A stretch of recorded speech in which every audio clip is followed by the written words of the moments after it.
आता तू पंग घेतलाय आता तू गेला तर सर्व आहे ना आता थार मध्ये राऊंड मारताय वडा रे हॅपी बर्थडे टू यू.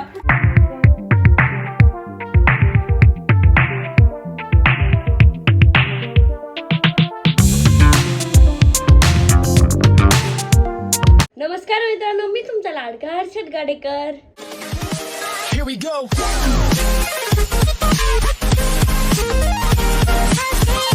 आजचा ब्लॉग खूप लेट चालू होतोय. आता वाजले 12:30 आणि आजचा ब्लॉग आता चालू होतोय.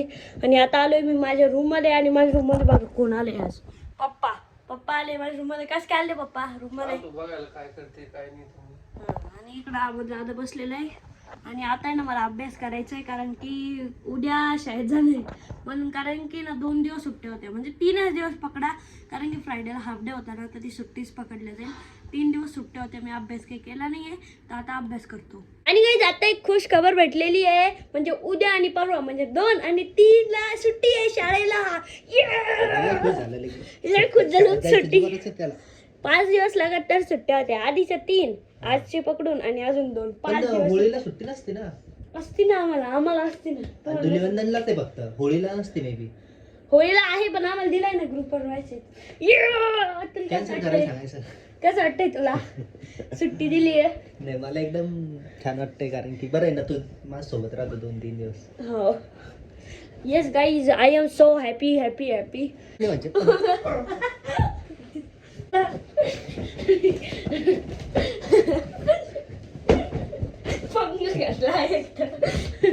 याला नाही शाळेत जायचं एवढं जीवार येतं. गाईज आता आलोय आम्ही खाली कारण की ना आता होळी येते तर होळीच्या पल्ले पडायला. आणि तिकडं पा हे मागच्या गल्लीतले आणि हे डोलं ह्याचं सगळं पन्ने आहे आणि याचं पाणी आणि मी फक्त व्हिडिओ घ्यायलाय. चला बाहेर. आता मी ना कपडे सुद्धा चेंज करून आलेलो आहे. यांनी पण कपडे चेंज केलेले फक्त यांनी नाही केलेले. तू भरणार आहे भाई आज? लय रे आम्ही तर खेळले भो घरचे साधे सुधे कपडे घालून आलोय. आता मस्त होळी पण खेळून आलेलं आहे. आणि आता आहे ना मॅच पाहायचा टाइम झालेला आहे कारण की आज ना India versus West Indies match आहे तर ते बघायला चाललोय. आता मीच खाली चला मज्जा येईल. आणि मी तर अंधारात झालो. आलो नाही तर पूर्ण अंधार झाला. आता मस्त मॅच बघतोय आम्ही दादा मी. माझ्या आहे ना मावस भावाच्या आहे ना मुलाचं बर्थडे आहे लहान तर दादा मी ना आता बर्थडेला चाललेलो आहे. दादा पण रेडी झालेला आहे. मी पण रेडी झालेलो आहे. चल दादा. तू कुठे रेडी झालेला आहे? झालोय मी रेडी. नाही रे मला तर वाटत नाहीये. कण काळा दिसतंय मग कालू मग मी पावडर लावून आलो. आज आहे ना आम्ही थार घेऊन चाललेलो आहे. दादाने थार पण बाहेर काढलेली. थार मध्ये बसून आहे ना खूप मज्जा येते. खूप दिवसानंतर मी ना फ्रंट सीट वर बसलेला आहे. त्याला मज्जा येते. अरे मीच खूप दिवसानंतर फ्रंट सीटवर बसलेला आहे थारच्या. मज्जा येते पण मस्त असं टॉर्क आहे ना असलं की माणूस माग जातो. आता आम्ही बर्थडे तिथं आलेलो आहे. Hi birthday bye happy birthday Hridaya. Happy birthday Ritu. ध्यान वेग इकडच आहे.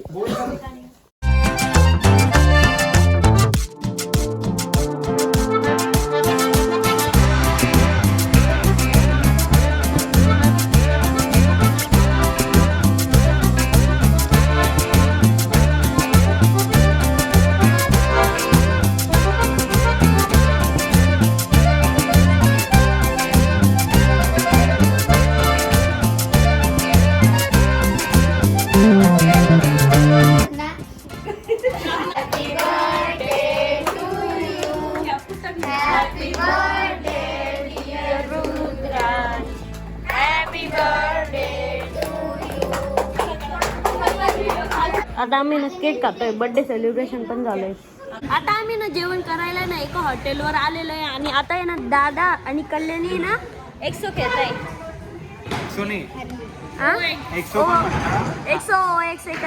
टिकटो म्हणतात. उद्या सुट्टी आहे तुम्हाला? हो उद्या परवा. आम्हाला उद्या परवा सुट्टी आहे. अरे रे आणि आमचा ऋतू बघा कसं डान्स करतोय. नाच ऋतू. सगळ्या टेबलवर न फिरतो. फिरू लागला टेबलच्या इकडं. आमच्या सर्व चिल्लर पार्टीला आहे ना थार मध्ये राऊंड मारायचा तर सर्व आहे ना आता थार मध्ये राऊंड मारताय. वडा रे नंदू गाडी चालवतोय.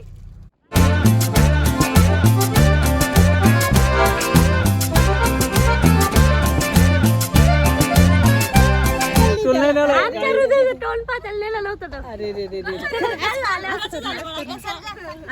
आज कर ना असं करे मेरू तू असं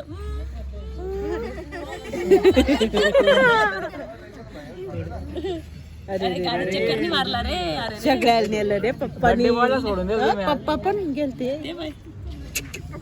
फायनली बर्थडे संपन्न झालेला आहे आणि सर्व चिल्लर पार्टीला आहे ना थारवत राऊंड मारायचा होता तर त्यांनी एवढं एन्जॉय केलं सनरूफ मधून बाहेर निघाले ते मस्त ओरडले. आता आम्ही चाललोय घरी आणि आज India versus West Indies match होती ना तर आज इंडिया कोण झाली. मस्तपैकी इंडिया विन झालेले आहे आणि खूप भारी न्यूज आहे. आम्हाला मॅच तर काही बघता आली नाही कारण आम्ही सगळे फॅमिली सोबत होतो बट आम्ही हायलाइट बघत होतो आणि इंडिया जिंकलेली आहे गाईज फायनली घरी आलेलो आहे आणि आता वेळ झाली व्लॉग या ठिकाणी एंड करायची आणि त्याच्या पहिले आता वाजले 12:30 आणि अमोल दादा बघा काय करतोय. अमोल दादाचं 12:30 वाजता काय काम चालू आहे काय माहिती 12:30 वाजले ना आता काय करतोय तू. एक प्रोजेक्ट आला होता ना तो प्रिंट करून द्यायचा आहे मला. तो ते करतोय का हा. हे काय रे ते 3D प्रिंटर आहे. 3D printer. अच्छा ते 3D प्रिंट करतं ते का ते हा. हे काय आहे असं हे ट्यूब म्हणजे वायर आहे काही कशाची वायर आहे. ट्यूब आहे ते फिलामेंट जाणार आहे.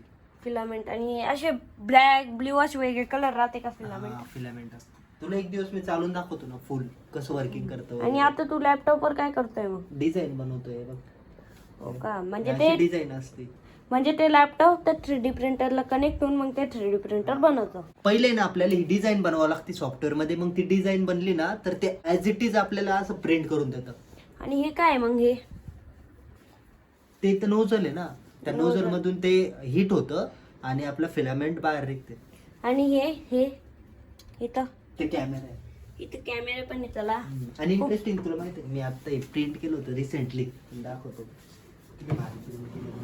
रिसेंटली ना आता प्रिंटरवरून हे प्रिंट केलंय. हे बघा हे काय आहे पण हे स्क्रॅपर आहे त्याचं काढायचं. हे बघ भारी राव कितीचं घेतलंय हे. वाटतंय का तुला प्रिंट केलंय मी. नाही असं वाटतंय नवीन आणलेलं आहे ते. पण आपल्याला आहे ना आता एकच फिलामेंट आहे. आपल्याला आहे ना आता समजा आपल्याला एक टेडी बनवायचं आहे त्यात असे वेगळे ब्लॅक व्हाईट रेड असे कलर टाकायचे मग सोबत कसं टाकता येईल. मग त्या सोबत साठी ना आपल्याकडे ना AMS पण आहे मल्टी कलरचं. म्हणजे आपण हे मल्टी कलर प्रिंट करू शकतो. ऍट अ टाइम आहे ना 4 कलर वगैरे प्रिंट करू शकतो. म्हणजे हे काय असं हे बघा म्हणजे ना यामध्ये आपण एक आणखी ही कधी इथं कशी आपण एक सिंगल फिलामेंट ऍड केली हा तसं इथं आहे ना आपण 4 फिलामेंट ऍड करू शकतो. म्हणजे 4 कलरचे व्हाईट रेड ग्रीन आपल्याला जे पाहिजे ते. मग तू म्हणला ना त्याप्रमाणे आपण मल्टी कलर प्रिंट करू शकतो. आणि सगळे कलरचे फिलामेंट भेटतात त्यात. हो ऑल कलर रेनबो कलर सगळे जेवढे अवेलेबल असतात. आणि कंपल्सरीच असतं लॅपटॉपवर डिझाईन करणं काय या स्क्रीन मध्ये पण होऊन जातं. नाही या स्क्रीन मध्ये फक्त आउटपुट असतात प्रिंटिंग आउटपुट वगैरे अशा टाइप मध्ये. स्क्रीन पण लय भारी आहे. छोटीशी स्क्रीन आहे प्लस ती ना अशी होऊन जाते अशी फोल्ड. आणि ते एवढंच आहे ना कुठेही नेता येतं ते. बघा ना किती भारी आहे. आणि हे काय हे निघते काय मेटल शीट आहे का. हो मेटल शीट आहे. समोर माग काढू नको. हा समोर माग पण होतं. अजून हे इकडे पण होतात काय भारी राहू. आणि कसं आहे ते वायरलेस आहे का कनेक्ट करावं लागतं. सगळं वायरलेसच दिसतंय तुला फक्त हा. चार्जिंग केबल आहे. अच्छा हो चार्जिंग केबल म्हणजे हा तेच प्लगिंग केबल. आणि समजा जर आपल्याला लॅपटॉपवर नाही करता आलं तर फोनवर डिझाईन करता येते. नाही त्याला सेपरेट सॉफ्टवेअर असतात जसं की CAD सॉफ्टवेअर वगैरे तर त्यामध्येच आपल्याला डिझायनिंग करावं लागते. आणि कोणत्या कंपनीची फिलामेंट लागतं त्याला. कंपनी डिपेंडेंट नाही कारण की ना आता हे बांबू लॅबचं प्रिंटर आहे पण असं नसतं की बाबा कोणती कंपनी रिस्ट्रिक्टेड असते. आपण कोणत्या पण कंपनीचा यूज करू शकतो. मार्केटमध्ये मल्टिपल कंपनी आहे. आता नाव सांगत बसलं तर टाइम होईल. तर एक आपण आहे ना काय करू एक दिवस आहे ना म्हणजे तुला डिटेल मी कसं वर्क करतं काय करतं ते सांगेल. लय भारी पण म्हणजे आपण आहे ना आता जसं बघतो आता आपल्याला एक डोरेमॉन पाहिजे तर डोरेमॉन ते 3D प्रिंट करून देतं की असं हातात प्रिंट नाही करत समजा पेजवर वगैरे ते असं 3D प्रिंट करून देतं इथं असं. आणि त्याला लय वेळ लागत असेल घंटे लागतं वाटतं त्याला. त्याला टाइम लागतो कारण की ते प्रिंट व्हायला आहे ना छोटं मशीन आहे आणि लोड वगैरे जास्त असतो ना त्याच्यावर. आणि एवढं भारी मशीन आहे ना ते. आणि जे ना प्रोजेक्ट वगैरे करताना त्यांच्या यूज साठी ना ते एकदम बेस्ट प्रोडक्ट आहे. आणि अमलदाराचे ना तुम्हाला मी सामान पण दाखवतो. हे बघा प्रोजेक्ट साठी त्यांनी किती सामान आणून ठेवलेले. ह्या ड्रॉवर मध्ये ठेवलेले त्यांनी सगळे सामान. हे बघा हे सगळे प्रोजेक्टचे सामान आहे जसं की हे सोलार झालं अजून बॅटरी आहे म्हणजे सर्व प्रोजेक्टचं सामान आहे. आणि एवढं प्रोजेक्टचं सामान आहे ना त्याच्याकडं अर्धा तर पुण्यालाच राहिलेलं म्हणतोय तो. अजून त्याच्याकडे आहे ना ड्रोन्स आहे, अजून ते नसतात ते रिमोट काय म्हणतात त्याला, ते ड्रोन कंट्रोलर कंट्रोलर आहे, RDX चं कंट्रोलर आहे. लय भारी भारी प्रोजेक्ट केलेले. त्यांनी ना ड्रोन सुद्धा बनवलेले आहे. त्यामुळे दादा आहे ना एखाद्या दिवशी ना ते ड्रोन पण काढा, आपण ते ड्रोन पण उडून बघू. उडवायला जाऊ आपण आहे ना, एखाद्याशी प्लेन जागा बघू, प्लेन नाही असं मोकळं ग्राउंड बघू आणि तिकडे उडवायला जाऊ. जिथं की ना असं एअर ट्रान्सपोर्ट वगैरे रिस्ट्रिक्टेड एरिया नाही ना, तिकडे जाऊ उडवायला आपण. नाही तर बेस्ट आहे ना, डायरेक्ट गावाकडे जाऊ. अजून आहे ना त्यांनी ना एक गाडी बनवली होती, त्याच्यावर आहे ना लहान पोरं बसून आहे ना, नाही तर काही पण सामान ठेवून आहे ना आपण त्याला ना कुठेही घेऊन जाऊ शकतो. तू सर्वात भारी प्रोजेक्ट आतापर्यंत काय केलेला आहे? मी ना आता रिसेंटली ना आपली जी रेड बस असते ना, हा लालपरी, लालपरीला ट्रॅक केलेलं आहे. तर ट्रॅकिंग डिव्हाइस बनवलं होतं. ट्रॅकिंग डिव्हाइस म्हणजे ते कुठं कुठं फिरतीये वगैरे. फोन चालत नाही रे याच्यामध्ये, ऍप्लिकेशन वगैरे सगळे माझे. याचा फोन आहे ना एवढा अँटिक आहे ना, डायरेक्ट 18 Pro Max आहे. आणि अमोल दादा आहे ना तो लॅपटॉपची एवढी केअर करतो ना, त्याच्यावर आहे ना मला हलकीत हलकी बुक पण नाही ठेवते. का बरं रे असं? अरे पण आपले जे पण गोष्टी असतात ना त्यांची केअरच केली पाहिजे. मी पण तुला नेहमी सांगत नाही राहत का, तर केअर केली ना तेवढी ती जास्त टिकते माहितीये का. आणि हे बघा त्यांनी लगे हे काय म्हणता याला, हे स्क्रीन गार्ड आहे. स्क्रीन गार्ड असं समजून घ्या. हे स्क्रीन गार्ड नाही, हे प्रोटेक्टेड गार्ड आहे असं काहीतरी असतं. आणि हे बघा, आणि हे जे असतं ना याला काय म्हणतात, कीपॅड वरचं ते कव्हर ते टाकून ठेवलेलं आहे, म्हणजे सर्व लॅपटॉप सेफ राहील. पण हे माहिती तुला याला आपलं ती काहीतरी पन्नी टाईपला तर काहीतरी म्हणता राव त्याला. मला पण नाही आठवत. स्क्रीन गार्डच म्हणतात, ते प्रोटेक्ट गार्ड म्हणतात याला काहीतरी सांगा बरं कमेंट मध्ये काय म्हणतात त्याला. काहीतरी म्हणतात पन्नी टाईप राहतं, ते पॉलिथिन काहीतरी राहतं, सांगा कमेंट मध्ये. आणि आम्हाला रे सोल्डरिंग मशीन आहे काय, याचा यूज केस सांग बर का. अरे आपण कोणतं पण शोल्डरिंग करत नाही का नॉर्मल, म्हणजे आता आपल्याला समजा वायर वगैरे अटॅच करायचे, वायर अटॅच वगैरे करण्यासाठी ना आपण काही कोणतं पण वायरच नाही पण कोणत्या पण सर्किट वगैरे जर जॉईन करायचं असेल ना तर आपल्याला शोल्डरिंग करावं लागते. आणि ते कसं होतं मग ते याला अडॅप्टर आहे त्याला. ते अडॅप्टर पण नाही, अडॅप्टर नाही त्याला ना शोल्डरिंग वायर येते, ते शोल्डरिंग वायर लावावं लागते. भारी राव, किती सामान आहे तुझ्याकडे असं प्रोजेक्टचं.